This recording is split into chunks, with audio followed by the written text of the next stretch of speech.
नमस्कार विद्यार्थी मित्रांनो, जय महाराष्ट्र. कशा आहेत तुम्ही? आर क्लासेस या चॅनलवरती तुमचं सहर्ष स्वागत आहे. आज आपल्याला बघायचं आहे RLC सिरीज सर्किट यामधील प्रॉब्लेम्स. ठीक आहे, हा आपला प्रॉब्लेम आहे. या प्रॉब्लेममधले जे काही काढा म्हटले आपल्याला ते काढायचं फाइंड आउट. बघा काय काय करायचं आहे. आपल्याला दिलेला आहे हा क्वेश्चन. बघा क्वेश्चन काय आहे, अ सिरीज RLC सर्किट. जे आतापर्यंत जे काही आपण घेतलं ते RC घेतलं, त्यानंतर RL घेतलं. आता जे काही घेणार होतं आपण तो कोणता आहे, RLC आहे.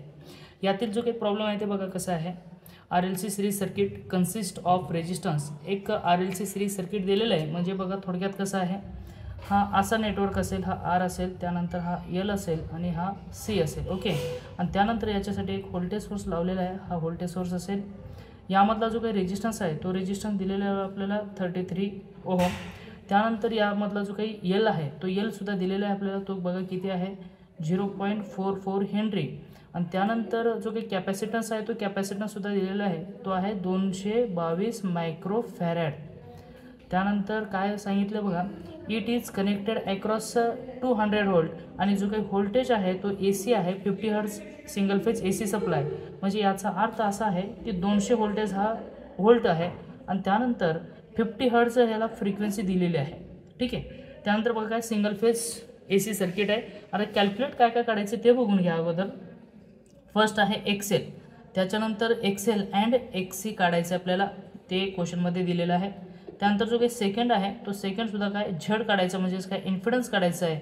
आणि त्यानंतर थर्ड जो काही काढायला सांगितलं आपल्याला तो करंट काढायचा आहे. त्या सर्किटमधून जाणारा जो काही करंट आहे म्हणजेच काय I, हा सुद्धा काढायचा आहे. आणि त्यानंतर 4 आहे बघा फाय म्हणजेच काय अँगल कुठला, the angle between voltage and current. Voltage आणि करंट यामधला अँगल काढायचा आहे. आणि त्यानंतर पॉवर फॅक्टरसुद्धा काढायचा आहे. चौथामध्येच काय आहे, पॉवर फॅक्टर म्हणजेच काय जो काही पॉवर फॅक्टर दिलेला आहे तो काढायचा आहे cos फाय. आणि त्यानंतर जो काही फिफ्थ आहे तो म्हणजे पॉवर. आता या ठिकाणी पॉवर म्हणजेच P दिलेलं आहे. P म्हणजेच काय रे, ॲक्टिव्ह पॉवर. ओके, एवढं समजतं आहे. आणि त्यानंतर जो काही सिक्स्थ आहे तो आहे रिॲक्टिव्ह पॉवर म्हणजेच काय Q. आणि हे आपल्याला एवढं काढायचं आहे. मग याच्यावरून दिलेले तर समजतं आहे. ओके, बघा आता याच्यातून कसं काढता येईल आपल्याला. जर XL जर काढा म्हटलं तर XLचं फॉर्म्युला माहिती आहे का तुम्हाला, काय सांगा बरं. XL जर काढायचं असेल तर या ठिकाणी आपण अगोदर लिहून घेऊ, टू कॅल्क्युलेट XL म्हणजेच काय रे, XL म्हणजेच काय इंडक्टिव्ह रिॲक्टन्स. यालाच काय म्हणतात, इंडक्टिव्ह रिॲक्टन्स. ओके, आता इंडक्टिव्ह रिॲक्टन्स काढायचं म्हणजे XLचं फॉर्म्युला माहिती आहे का तुम्हाला. फॉर्म्युला सांगा बरं. XL equal to 2πfL. मग तुम्हाला काय काय दिलं याच्यामध्ये, 2 पण माहिती आहे, पाय माहिती आहे, त्यानंतर F सुद्धा माहिती आहे आणि L सुद्धा माहिती आहे. तर आपल्याला इझी काढता येईल का नाही बरं सांगा. 2 आहे, त्याच्यानंतर पाय आहे आणि Fची व्हॅल्यू आपल्याला दिलेली आहे. F कुठं आहे बघा, 2πfL. हां, Fची व्हॅल्यू दिलेली आहे. या ठिकाणी फ्रिक्वेन्सी दिली आहे बघा, F इथं आहे. ओके, फ्रिक्वेन्सीसुद्धा तुम्हाला दिलेली आहे. म्हणजे इथं आपण लिहून घेऊ अगोदर गिवनमध्ये काय काय. गिवनमध्ये R दिलेला आहे 33. ओके, त्याच्यानंतर काय दिले बघा, L दिलेलं आहे 0.44. ओके, त्यानंतर अजून काय दिलं आहे, C दिलेलं आहे. C किती आहे, 222 मायक्रो फॅरॅड. आणि त्यानंतर जो काही फ्रिक्वेन्सी आहे तो दिलेला आहे 50 हर्ट्ज. आणि त्यानंतर व्होल्टेज दिलेलं आहे 200 व्होल्ट. एवढे गोष्टी आपल्याला दिलेल्या आहेत. ओके, हे कशामध्ये येतं, हे गिवनमध्ये आहेत. एवढे गोष्टी आपल्याला दिलेल्या आहेत. मग काढता येईल का, काढता येईल. 2π, Fची व्हॅल्यू किती आहे, हा 50 इंटू, त्यानंतर बघा Lची व्हॅल्यूसुद्धा आपल्याला दिलेली आहे 0.44. आणि जेव्हा तुम्ही याला कॅल्क्युलेशन करता त्यावेळेस आपले आपला जो काही आन्सर आहे तो येईल बघा काय, 2. माझ्याकडे कॅल्सी आहे, तुम्ही पण कॅल्सी घ्या आणि कॅल्सीवरती तुम्ही कॅल्क्युलेशन करू शकता. 2π इंटू 50 इंटू जो काही L आहे तो 0.44. तर आपला जो काही इंडक्टन्स आलेला आहे, इंडक्टिव्ह रिॲक्टन्स, तो आलेला आहे बघा 138.23 ओहम. चला, हा आपला काय आला आहे, इंडक्टिव्ह रिॲक्टन्स. ओके, मग आता इंडक्टिव्ह रिॲक्टन्स तर आलेला आहे. त्यानंतर आपल्याला काढायचं आहे काय बघा, XL तुम्ही काढलात. ओके, तर XLच्या नंतर काढायचं आहे आपल्याला XC. आता काय काढायचं आहे बघा, XC. आता फर्स्टच झालं ना, पहिला केस झाला. आता सेकंड काय, XC जर काढायचं असेल तर आपल्याकडे फॉर्म्युला आहे 1/2πfC. ओके, हा फॉर्म्युला आहे. यामध्ये जे काही व्हॅल्यू माहिती आहे ते पुट करायच्यामध्ये. मग पुट करा, हा 2 आहे, त्याच्यानंतर हा पायला पाय पुट करा, त्याच्यानंतर Fची व्हॅल्यू दिलेली आहे 50 आणि त्याच्यानंतर Cची व्हॅल्यू दिली बघा इथं तो आहे 222 इंटू 10⁻⁻6. आता -6 का बरं घेतलं, कारण जी काही व्हॅल्यू दिलेली आहे ती आहे मायक्रोफॅरेडमध्ये, म्हणून आपण काय घेतलं 10⁻6 घेतलेली आहे. मग जे काही XCची व्हॅल्यू येईल ती भेटून जाईल आपल्याला. तर कॅल्सी घ्या, कॅल्सीमध्ये व्हॅल्यू पुट करा आणि पुट केल्याच्यानंतर तुम्हाला आन्सर येऊन जाईल. मग आन्सर बघा कसं काढता येईल तुम्हाला. हे कॅल्सी ब्रॅकेट घ्यायचं कधी पण, 2 इंटू पाय घेतलं, त्याच्यानं पाय इंटू 50 इंटू 222 इंटू 10⁻². तर या ठिकाणी आपल्याला घ्यायचं 10⁻⁻6 आणि आपला आन्सर येऊन जाईल. अरे एरर का आला, एक मिनटं आपल्याला इथं एरर आलेला आहे 210. अच्छा लॉग आलं, एक मिनटं.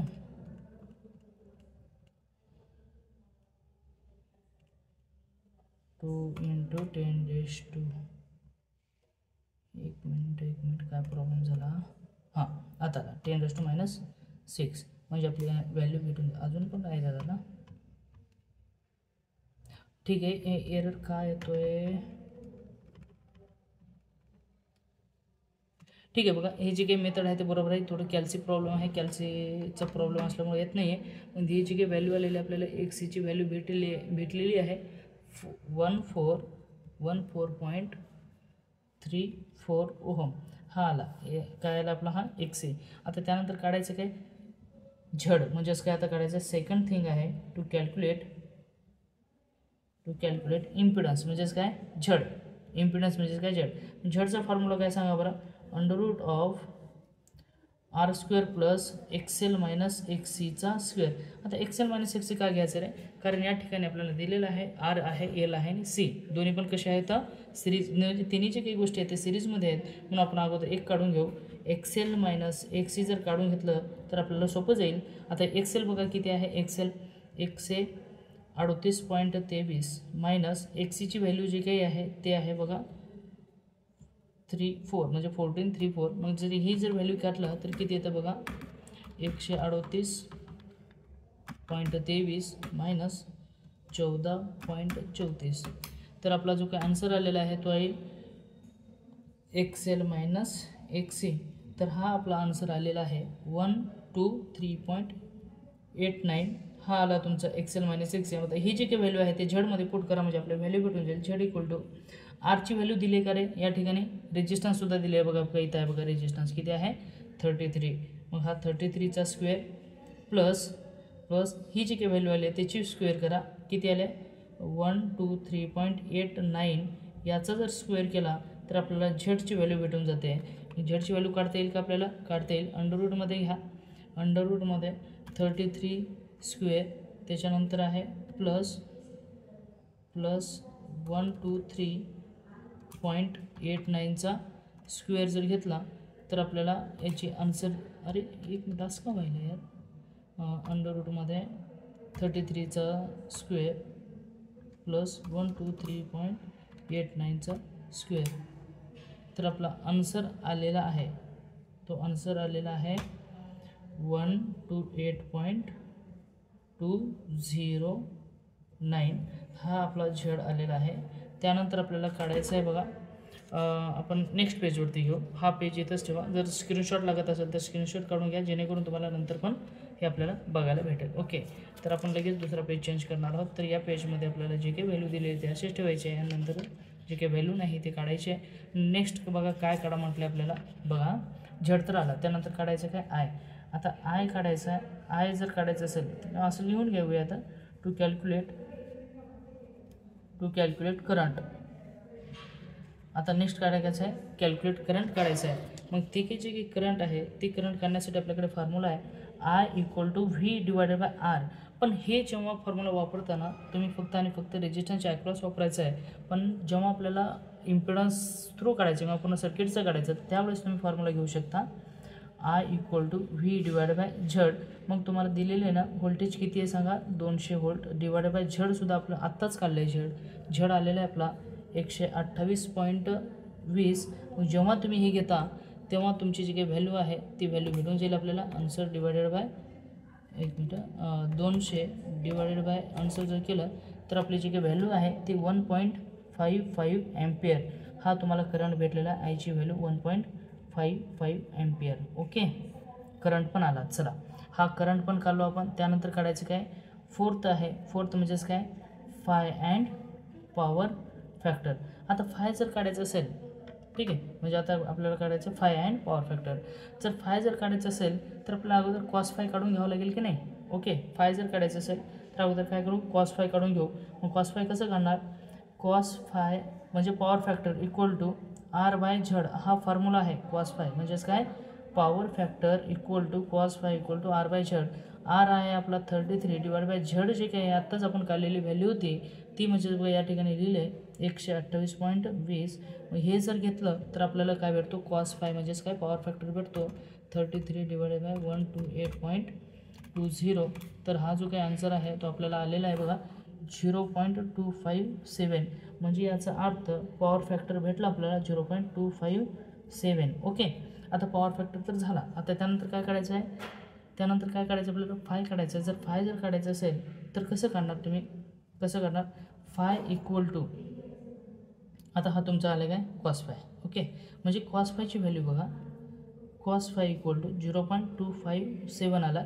जर फाय जर काढायचं असेल तर कॉस इनवर्स ऑफ 0.257 येतो का नाही येतो. मग आता हे जर काढायचं असेल तर आपल्याला काढता येईल का नाही बरं काढता येईल इझी काढता येईल. मग ते कसं शिफ्ट प्रेस करा त्यानंतर कॉस प्रेस करा आणि त्याच्यानंतर आन्सर जर प्रेस केलं तर आपल्याला जो काही फायची व्हॅल्यू आहे तो भेटून जाईल 75.08. ओके, हा पण भेटला फाय पण भेटलेला आहे. त्याच्यानंतर बघा आता नेक्स्ट काढायचं काय आपल्याला बघा हा आपल्याला दिलेली व्हॅल्यू होती याच्यावरून आपण फाय काढले. आता काढायचं काय पॉवर. जर पॉवर काढायचं असेल तर फिफ्थ आहे टू कॅल्क्युलेट पॉवर. आता काय काढायचं आहे पॉवर. मग पॉवरचं फॉर्म्युला काय आहे बाबा पी आहे ना. पी काढा म्हटलं ना डायरेक्ट पी जर म्हटलं तर ॲक्टिव्ह पॉवर. कोणता पॉवर आहे ॲक्टिव्ह पॉवर. चला ॲक्टिव्ह पॉवर म्हणजेच काय पी म्हणजेच काय व्ही आय कॉस फाय. चल तुमच्याकडे व्ही पण माहिती आहे 200 गुणिले आयसुद्धा आहे इथं काढले आपण आत्ताच काढले किती आहे 1.55. ओके चालतं इंटू कॉस फाय पण काढले आपण. कॉस फायची व्हॅल्यू किती आहे 0.257. ओके, मग आता ह्याची काही व्हॅल्यू आली आहे ती व्हॅल्यू आपल्याला लगेच काढायचं म्हणजे आपल्याला भेटून जाईल. आपल्याला काय सगळंच पॉवर भेटून जाईल. ते आहे 200 किती 200 इंटू 1.55 इंटू 0.257. ओके, ही व्हॅल्यू आहे. या व्हॅल्यूवरून काढता येते पॉवर 79.67 हा आला पॉवर. आणि याचा युनिट तुम्हाला माहिती आहे का याचा युनिट आहे वॅट. याचा युनिट काय आहे वॅट. चालतं पॉवर पण आला. त्यानंतर पॉवरच्या नंतर आपल्याला सांगितलं आहे की क्यू काढायचं आहे. त्यानंतर काय काढायचं आपल्याला क्यू काढायचं आहे. पॉवर तर झाला. क्यू म्हणजेच कोण रे ह्या 5.2 मध्ये घेऊ आपण म्हणजेच काय फाईव्हचाच पार्ट आहे तो. क्यू म्हणजेच काय reactive power. To calculate reactive power.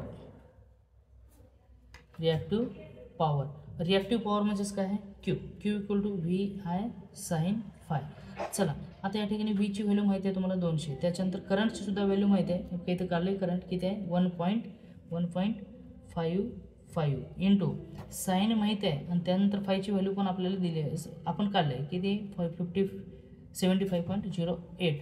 तर अशा प्रकारे आपल्याला याची सुद्धा व्हॅल्यू भेटून जाते. म्हणजेच कोणता पॉवर आता हा पॉवर निघाला म्हणजे कोणता पॉवर निघतो सांगा बरं मला कोणता पॉवर निघतो रिॲक्टिव्ह पॉवर. मग तो किती आहे 200 गुणिले 1.55 इंटू साईन. आता या ठिकाणी बघा साईन कारण त्या ठिकाणी डायरेक्ट आपण काय घेतलं होतं कॉस फायची व्हॅल्यू आपण काढलेली होती म्हणून आपण कॉस फायची व्हॅल्यू घेतलं. एक मिनिट आपलं व्हॅटमध्ये थोडंसं प्रॉब्लेम सॉरी आपलं इथे चुकलं आहे रे इथं चुकलं. एक मिनिट थांबा या ठिकाणी बरं हे काढून घेऊ आपण त्याच्यानंतर त्याची व्हॅल्यू काढता येते. साईनची व्हॅल्यू आपल्याला काय घ्यायची 75.08 हा आला.